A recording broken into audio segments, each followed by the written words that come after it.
નમસ્કાર વિદ્યાર્થીની બહેનો, સુપ્રભાત, ગુડ મોર્નિંગ.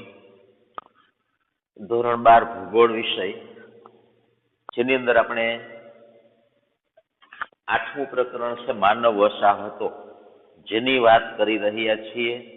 વસાહત, આપણે જે ગામ શહેરની અંદર વસવાટ કરીએ છીએ, ઘણા બધા મકાનો છે એનો સમૂહ, જેને આપણે વસાહત તરીકે ઓળખીએ છીએ. વસાહતની અંદર ગ્રામ્ય વસાહત, શહેરી વસાહત અને છૂટીછવાઈ વસાહત, આવા 3 પ્રકારની વસાહતો છે જોવા જઈ રહ્યા છીએ. જેમાં ગ્રામ્ય અને શહેરી વસાહત છે તેના વિશે આપણે માહિતી મેળવી લીધી. શહેરી વસાહત છે તેના માપદંડ શું છે, શહેરી વસાહત છે એ કોને કહેવામાં આવે છે, કયા કયા દેશની અંદર શહેરી વસાહતની અંદર વસ્તીની સંખ્યા કેટલી હોય છે તેના વિશે જોઈ ગયા.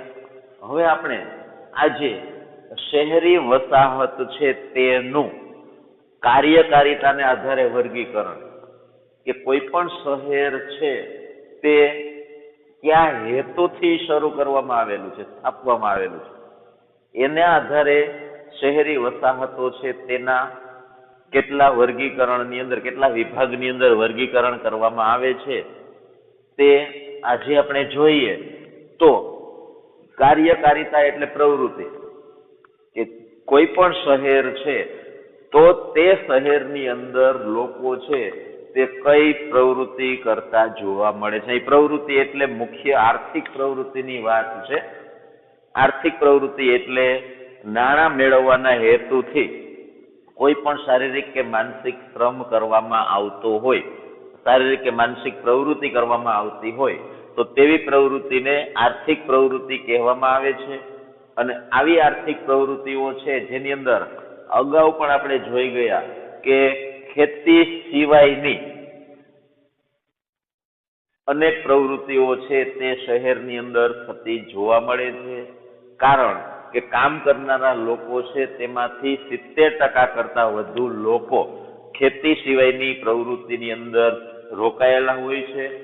જો 70% કરતા ઓછા લોકો ખેતી સિવાયની પ્રવૃત્તિમાં રોકાયેલા હોય તો પાછું એ શહેરની વ્યાખ્યામાં નહીં આવે. એટલે શહેરની વ્યાખ્યા અગાઉ આપણે જોઈ ગયા કે ખેતી સિવાયની આર્થિક પ્રવૃત્તિની અંદર 70% કરતા વધુ કામ કરનારા પુરુષો રોકાયેલા હોય છે.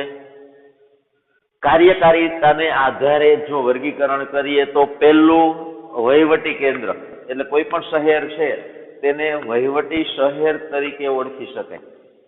તો વહીવટી શહેર એટલે વહીવટી કેન્દ્ર એટલે કે કોઈ પણ રાજ્યનું કે રાષ્ટ્રનું પાટનગર હોય, જેને વહીવટ કરવા માટેનો દરજ્જો મળેલો છે, ત્યાંથી તે નગર, તાલુકો કે જિલ્લો છે કે દેશ છે તેમનો વહીવટ થઈ રહ્યો છે, તો તેવું જે પાટનગરનું શહેર છે તે તેનું ઉદાહરણ છે.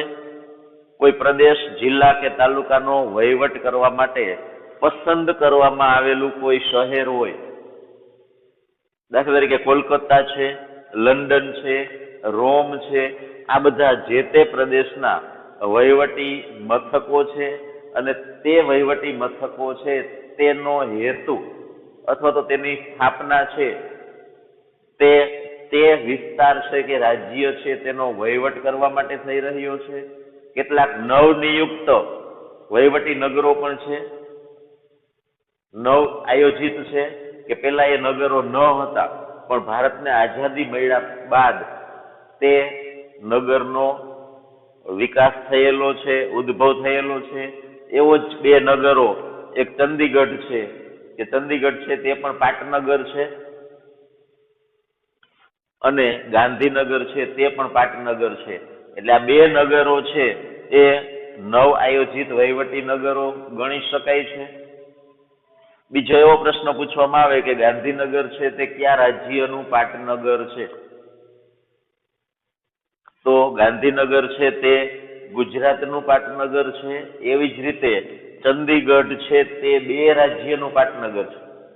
તો આ 2 કયા રાજ્યો છે કે જેનું પાટનગર ચંદીગઢ છે તે તમારે આવતીકાલના હોમવર્કની અંદર છે કે ચંદીગઢ કયા રાજ્યનું પાટનગર છે. પેલો પ્રશ્ન હોમવર્ક માટેનો તે છે. બીજો પ્રકાર, કાર્યકારિતાને આધારે સંરક્ષણ કેન્દ્ર, કે મધ્ય યુગની અંદર કોઈ રાજધાનીનું શહેર હોય તથા અમુક શહેરો હતા, તેનો સંરક્ષણ માટે એ શહેરનો ઉપયોગ થતો હતો. રાજ્યના કે રાષ્ટ્રના સંરક્ષણની કામગીરી છે એના માટે એ નગર જાણીતું હતું. ત્યાં કાયમી સૈન્યનો વસવાટ હતો. સૈન્ય ત્યાં કાયમી રહેતું હોય અને તેને લગતી સુવિધાઓની ત્યાં પ્રાપ્તિ હોય. દારૂગોળો છે, બંદૂક છે, તોપ છે, આ બધું તે નગરની અંદર પ્રાપ્ય હોય. તો તેવા નગરો કે જેનો હેતુ છે તે વિસ્તારનું રક્ષણ કરવાનો હોય છે. પુણેની નજીક આવેલું ખડકવાસલા તેમજ દહેરાદૂન, જોધપુર છે તે કિલ્લાનગર તરીકે જાણીતું છે અને મહુ છાવણી નગર તરીકે જાણીતું છે. કોચી છે તે નૌસેના કેન્દ્ર તરીકે જાણીતા છે. એટલે આ બધા જે શહેરો છે તે શહેરો બહુવિકલ્પ પ્રકારના પ્રશ્નોમાં કે ટૂંકા પ્રશ્નમાં ખરા ખોટાની અંદર પૂછવામાં આવે. એવો પ્રશ્ન પૂછાય કે કિલ્લાનગર તરીકે ભારતનું કયું શહેર જાણીતું છે? તો કિલ્લાનગર તરીકે ભારતનું જોધપુર શહેર છે તે જાણીતું છે. એટલે જોધપુર છે તે કિલ્લાનગર તરીકે જાણીતું છે. એવી જ રીતે કોચી શહેર છે તે નૌસેના કેન્દ્ર તરીકે જાણીતું છે. અને છાવણી નગર તરીકે ભારતનું કયું શહેર જાણીતું છે? તો મહુ છે તે છાવણી નગર તરીકે જાણીતું છે. એટલે આવા પ્રશ્નો છે, ટૂંકા પ્રશ્નો છે તે પૂછી શકાય. ત્રીજો પ્રકાર આવે છે કાર્યકારિતાને આધારે સાંસ્કૃતિક કેન્દ્ર. કોઈ પણ વિશિષ્ટ સાંસ્કૃતિક પ્રતિભા ધરાવતું કોઈ શહેર હોય અથવા તો કોઈ પરંપરા માટે એ શહેર જાણીતું હોય, તો આવું શહેર છે, આવા સાંસ્કૃતિક કેન્દ્રો છે. એ સિવાય ધર્મસ્થાન હોય, કોઈ ઐતિહાસિક ઇમારત આવેલી હોય અને એને આધારે તે શહેર છે એનો વિકાસ થયેલો હોય છે. સંગીત અથવા અન્ય કોઈ લલિત કલા, એને આધારે પણ કોઈ શહેર છે તે વિકસેલું હોય છે. કોઈ શિક્ષણ કેન્દ્ર તરીકેની ખાસિયત ધરાવતું હોય છે. એટલે આવા સાંસ્કૃતિક ખાસિયત ધરાવતા જે શહેરો છે તે સાંસ્કૃતિક કેન્દ્ર તરીકે જાણીતા છે. પ્રાચીન સમયની અંદર જ આવા કેટલાક સાંસ્કૃતિક કેન્દ્રોની અંદર Varanasi, Mecca, Jerusalem, Vatican city આ બધા છે તે ધાર્મિક સ્થળો તરીકે જાણીતા હતા. આજની વાત કરીએ તો આજે કોટા, અલીગઢ, વલ્લભ વિદ્યાનગર, વિસનગર, મોડાસા આ બધા છે તે શૈક્ષણિક કેન્દ્ર તરીકે જાણીતા છે. એટલે શૈક્ષણિક કેન્દ્ર તરીકે એટલે એ પણ આ સાંસ્કૃતિક કેન્દ્રનું એક ધરોહર ગણાય છે. ચોથો વર્ગીકરણ જોઈએ તો ઔદ્યોગિક કેન્દ્ર, કે જ્યાં ઉદ્યોગોનો વિકાસ થયેલો હોય છે, ઉદ્યોગોને આધારે કોઈ શહેર વિકસેલું હોય છે. ખનન પ્રવૃત્તિ છે તે અને વિનિર્માણ ઉદ્યોગ ક્ષેત્ર હોય છે. વિનિર્માણ એટલે કાચું મટીરિયલ્સ બધું ભેગું કરી અને તેમાંથી નવું કંઈક યંત્ર મશીનરી બનાવવામાં આવતી હોય છે. કાલગુરલી, ધનબાદ, ખેતરી આ બધા ખનન શહેરો છે. ટૂંકો પ્રશ્ન પૂછાય કે ખનન શહેરોમાં કયા શહેરોની ગણતરી થાય છે, કયા શહેરો છે તે ખનન શહેરો તરીકે ઓળખાય છે? તો કાલગુરલી, ધનબાદ અને ખેતરી આ ત્રણે ખનન શહેરો છે. એવી જ રીતે વિનિર્માણ કેન્દ્રો કે જેની અંદર કાનપુર, રાજકોટ અને વિનિર્માણ કેન્દ્રો તરીકે જાણીતા છે. એ જ રીતે ઉદ્યોગોની સ્થાપનાને કારણે પણ કેટલાક નગરોનો વિકાસ થયેલો. પહેલા તે નગરો હતા નહીં, પણ ત્યાં ઉદ્યોગો વિકસ્યા અને એને કારણે એ નાનકડું ગામ હતું એમાંથી એક મોટું ઔદ્યોગિક શહેર બન્યું છે. એવા શહેરની વાત કરીએ તો જમશેદપુર, કે જ્યાં 1907માં એક નાનકડો ઔદ્યોગિક એકમ છે જે જમશેદજી ટાટાએ શરૂ કર્યું. ત્યારે જમશેદપુર છે એ શહેર નહોતું, ત્યાં એક નાનકડું ગામ સાકચી હતું. એ સાકચી ગામમાંથી આજનું જમશેદપુર બન્યું છે. પછી કાનપુર છે, દુર્ગાપુર, પીટર્સબર્ગ, મોદીનગર, અંકલેશ્વર, મોરબી, આ બધા શહેરો છે તે ઔદ્યોગિક કેન્દ્રો તરીકે વિકસેલા છે. મોરબી છે તો ત્યાં ટાઇલ્સ ગ્લેઝને લગતા ઉદ્યોગો છે તે વિકસ્યા છે. એવી જ રીતે પાંચમો અને છેલ્લો પ્રકાર જે પાડવામાં આવેલો છે કાર્યકારિતાને આધારે, જેમાં વ્યાપાર તથા પરિવહન કેન્દ્ર.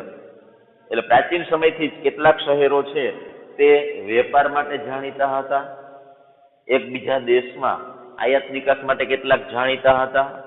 જર્મનીની અંદર ડુલેસફોર્ડ, કેનેડામાં વિનિપેગ, ઈરાકમાં બગદાદ, ભારતની અંદર આગ્રા અને જેસલમેર, આ બધા વ્યાપારી કેન્દ્રો રહ્યા છે કે એકબીજા દેશના વેપાર સાથે આ બધા કેન્દ્રો શહેરો જોડાયેલા હતા. પરિવહનને આધારે પણ કેટલાક શહેરો છે તેનો વેપાર કેન્દ્ર તરીકે વિકાસ થયેલો છે.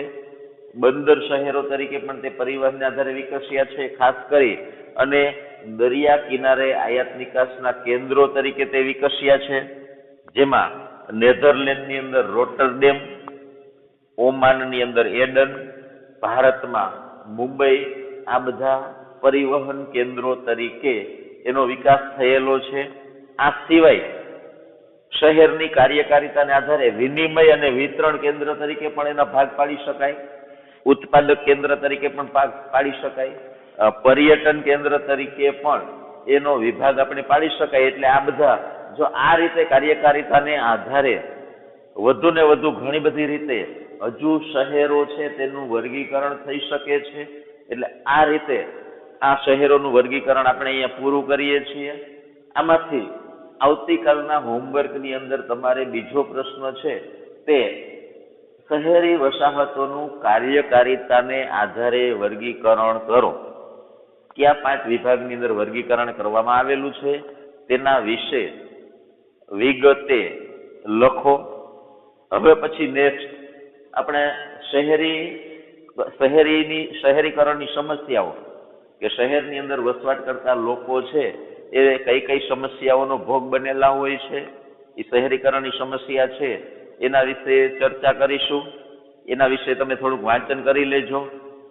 બોર્ડની અંદર આ શહેરીકરણની સમસ્યા છે એ પૂછાવાનો નથી ટોપિક. અને બીજું કે છૂટી છવાઈ વસાહતો, એ પણ બોર્ડની અંદર પૂછાવાનું નથી. એટલે આ બે મુદ્દા છે એ તમે વાંચી જજો. નમસ્કાર.